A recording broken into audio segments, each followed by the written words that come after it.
Enggak. Selamat sore semuanya. Kami di sini akan mempresentasikan hasil kerja kelompok kami, yaitu tentang Hinduisme. Di sini kami akan memulai dengan Hinduisme. Agama Hindu merupakan agama yang berasal dari Weda atau Brahmana. Agama ini merupakan agama yang paling tua di dunia jika dibandingkan dengan agama-agama besar lainnya. Rig Veda adalah kitab suci agama Hindu yang paling pertama. Kitab ini muncul pada tahun 1500 sebelum Masehi, tapi disebut Veda. Rig Veda terdiri dari bahasa Jerman, India, dan bahasa yang berasal dari penduduk yang lama tinggal di India. Rig Veda terdiri dari 1028 himne yang merupakan syair pujian serta 10 mandala atau buku. Adapun buku atau kitab yang dianggap suci oleh agama Hindu antara lain Rig Veda, Sam Veda, Yajurveda, dan Artha Veda. Kata-kata Veda dapat dipelajari dengan menggunakan dua pendekatan.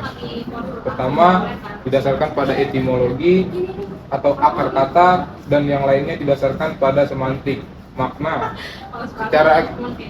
Secara etimologis, kata Veda berasal dari kata Sanskerta, vid, yang berarti mengetahui, yang menjadi kata benda. Veda yang berarti kebenaran, pengetahuan, ilahi, kebijaksanaan, dan mempunyai arti semantik. Veda berarti kitab suci yang berisi kebenaran abadi, ajaran suci, dan kitab suci bagi umat Hindu. Max Muller sebaliknya menyatakan bahwa Veda awalnya berarti kebijaksanaan atau pengetahuan, dan bahwa para Brahmana memberi nama ini pada seluruh literatur suci kuno, bukan pada satu karya saja.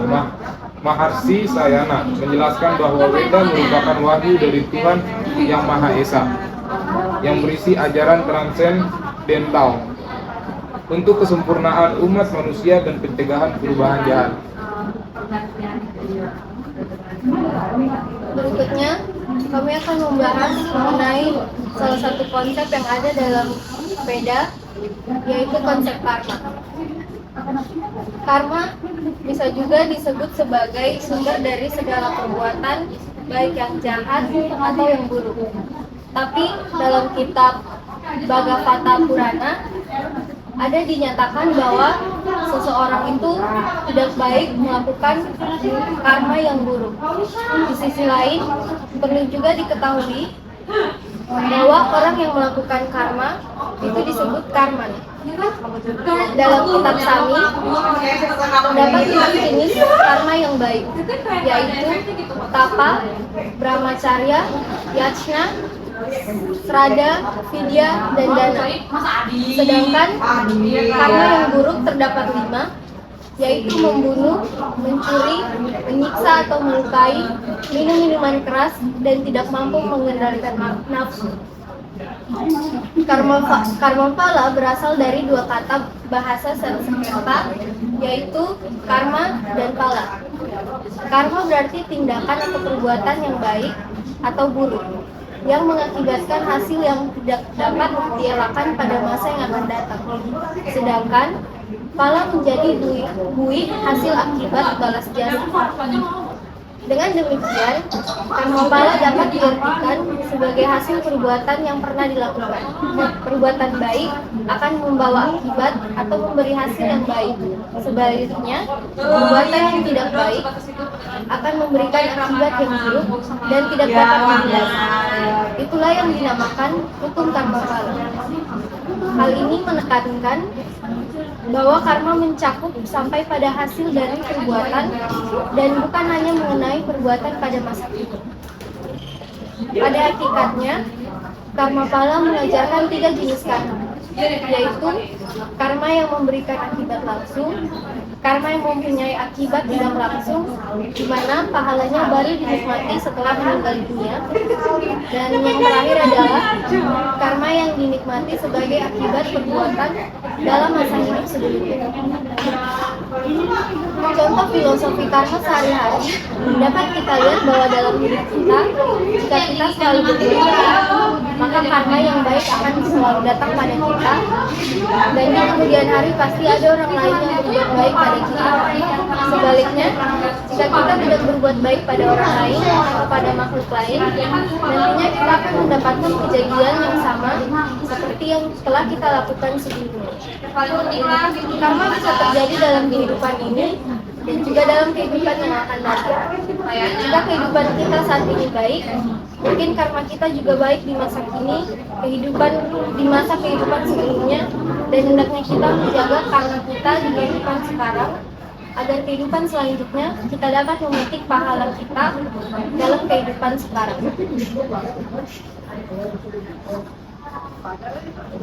Dua, konsep jiwa.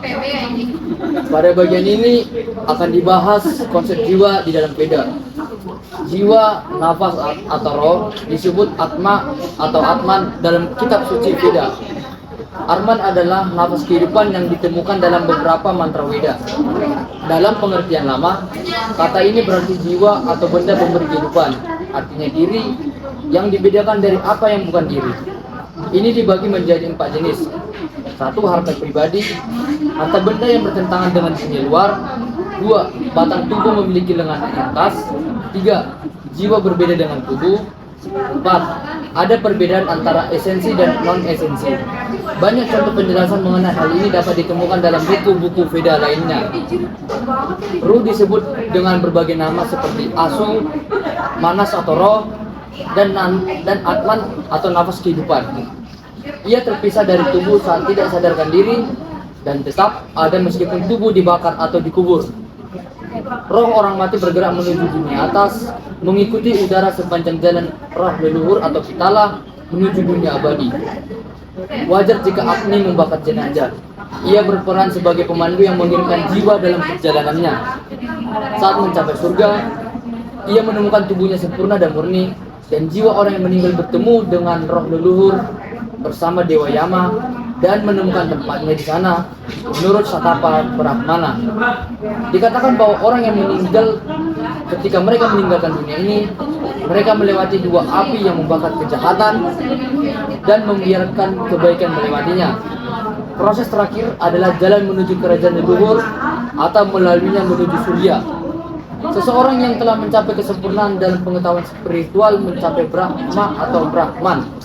Mereka yang pengetahuan spiritualnya tidak begitu sempurna mencapai surga. Namun setelah menikmati pahala perbuatan baik, mereka turun lagi dan terlahir kembali di bumi.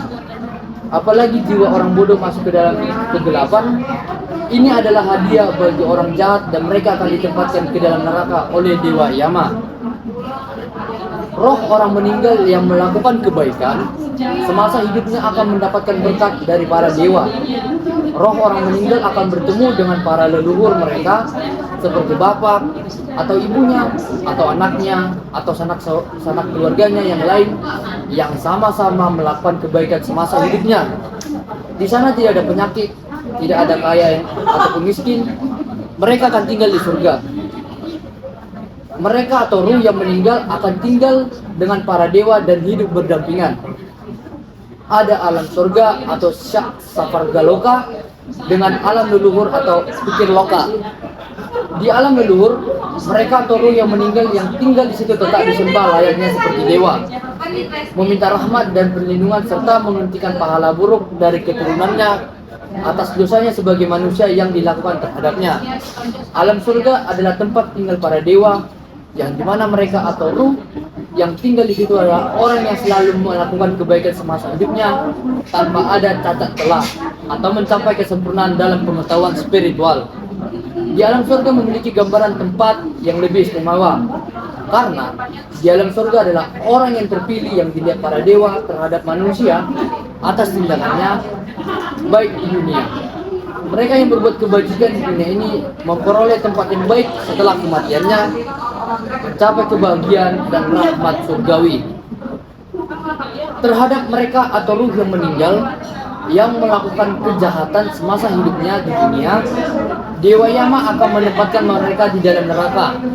Ada beberapa neraka yang saya akan sebutkan seperti neraka Tamisara yang dihuni oleh mereka yang mencuri kekayaan milik orang lain, neraka Andatasmisra, mereka yang suami istri yang melakukan kebohongan di antara mereka, neraka Raurafam yang diisi mereka suka yang menyiksa makhluk ciptaan yang lain, neraka Maharafam, neraka yang diisi dengan mereka yang rakus terhadap warisan atau kekayaan, neraka Kumbipakan, neraka yang diisi oleh mereka yang melakukan pembunuhan, neraka Kalasutra atau Yamasutran, neraka yang diisi mereka yang tidak menghormati orang tua, neraka Sukaramukam, neraka yang diisi oleh para pemimpin dunia yang suka menindas rakyatnya, neraka Salmali, neraka yang diisi oleh para pejinah baik laki-laki maupun perempuan, neraka Sulapotam, neraka yang diisi oleh mereka yang suka berkhianat terhadap sesamanya,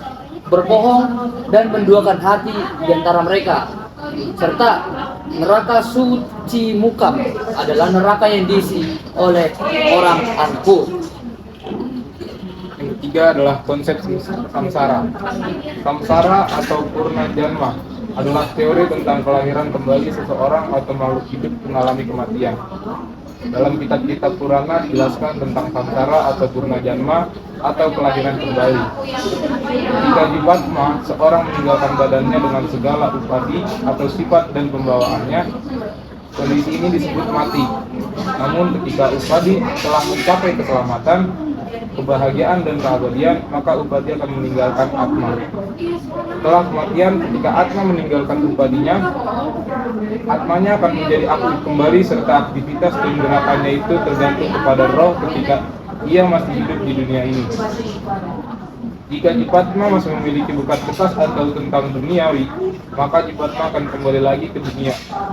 Namun jika Jipatma tidak lagi terikat dengan hal duniawi dan sudah tidak kembali ke bumi, maka mereka akan menyatu dengan Abara Brahma dengan mencapai tujuan akhir, yaitu keadaan kenikmatan dan kesejahteraan. Samsara dalam masyarakat Hindu sangat dihargai dan dihormati. Samsara sama artiannya dengan hari pembalasan, hanya saja masyarakat Hindu lebih meyakini samsara ini sebagai suatu bentuk hukuman atas apa yang telah mereka perbuat ketika berada di dunia. Dan kehidupan ini akan terus berulang-ulang sampai dirinya merasa sadar dan tidak lagi sama sekali memikirkan dunia sampai dirinya mencapai keselamatan dan keabadian. Salah satu kata yang berarti kelahiran yang berulang-ulang disebut sebagai penitisan kembali, atau bisa pengulangan kembali, kelahiran yang artinya adalah siklus samsara dapat memperbaiki atau mempunyai kesempatan dalam Tuhan dan siklus kelahiran agar bisa memperbaiki perbuatan yang di masa lalu. Hal yang menjadi dasar bahwa siklus ini akan terus ada dan tidak pernah hilang, yaitu dengan pikiran, manas, serta ahamkara, ego. Dasar ini yang menyebabkan siklus samsara menjadi berulang-ulang, sebab pikiran sangat mudah tenggelam kepada kesalahan, kebodohan, dan ketidaktahuan, disebut dengan avidya. Adapun beberapa pengingat terhadap kitab dalam pengaruh samsara, sebagai pengingat agar tidak melakukan perbuatan buruk, sebagai pengingat untuk kesempatan memperbaiki dan tidak mengulangi kesalahan-kesalahan atau ketidaktahuan, dan juga agar tidak terikat akan hukuman kehidupan dunia. Kemudian yang keempat, konsep reinkarnasi. Pada pembahasan mengenai konsep Hindu, selain konsep karma, jiwa, dan samsara, ternyata konsep reinkarnasi juga menjadi pokok utama dari pembahasan mengenai Hinduisme. Pemahaman mengenai inkarnasi atau dapat kita pahami sebagai perpindahan roh merupakan ajaran yang lengkap dalam ajaran agama Hindu. Dalam ajaran agama Hindu, kematian dalam pandangannya hanya merujuk pada kematian badan, sedangkan jiwa sendiri tidak ikut mati. Namun jiwa itu yang nantinya akan melanjutkan kehidupan yang baru berdasarkan setiap perbuatan atau karma yang dilakukannya selama manusia terus hidup. Apabila diartikan bahwa jiwa yang melanjutkan kehidupan selanjutnya, maka dengan ini dapat diartikan bahwa perbuatan yang dilakukan akan terus melekat dengan jiwa, Dan melalui inkarnasi inilah jiwa akan kembali ke wujud yang hidup dengan dilengkapi badannya yang membayar segala perbuatannya. Secara luas, pemahaman mengenai inkarnasi merupakan istilah dari kembalinya wujud fisik dari manusia setelah mengalami kematian dan kembali hidup dengan wujud baru, namun tetap dengan roh yang sama. Proses ini hampir sama dengan istilah perpindahan. Proses perpindahan ini dapat diartikan sebagai perpindahan dari suatu bagian ke bagian lain. Apabila hal ini dikaitkan ke dalam manusia, maka konsep inkarnasi merupakan proses perpindahan roh yang telah meninggalkan badan menuju tempat baru atau tubuh baru. Konsep inilah yang dinamakan inkarnasi. Membahas mengenai inkarnasi dapat kita pahami melalui ajaran-ajaran dalam kitab suci Hindu. Manusia tidak akan berhenti setelah kematiannya. Bahkan sebaliknya, manusia akan terus kembali hidup dengan tubuh baru. Inkarnasi ini ternyata tidak terjadi 1-2 periode saja.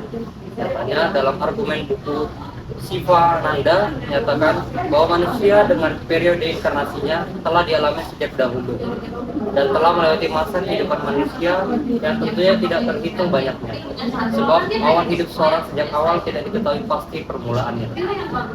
Penjelasan mengenai inkarnasi ini tidak lepas dari segala perbuatan manusia yang dilakukan semasa hidupnya, sehingga dalam hal ini istilah yang sesuai untuk dipakai adalah karma.